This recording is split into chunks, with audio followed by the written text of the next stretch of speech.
Di video ini, aku mau tunjukin cara membuat double crochet. Kita akan mulai dengan mengkaitkan benang dengan cara memposisikan hakpen di bawah benang yang ada di telunjuk. Lalu, bawa kait ke belakang benang, dan sekarang masukkan kait hakpen ke lubang berikutnya. Lalu kita kait lagi benang yang ada di telunjuk, dan tarik benang hanya melalui dua loop pertama pada hakpen, atau kita bisa lihat rajutan berbentuk V. Sekarang kita punya 3 loop pada hakpen.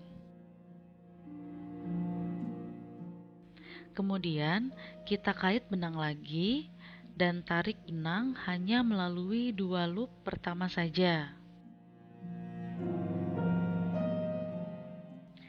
Sekarang tinggal dua loop tersisa pada hakpen.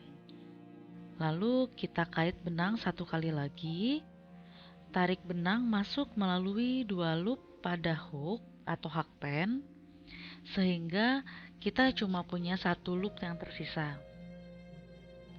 Dan kita sudah berhasil membuat double crochet.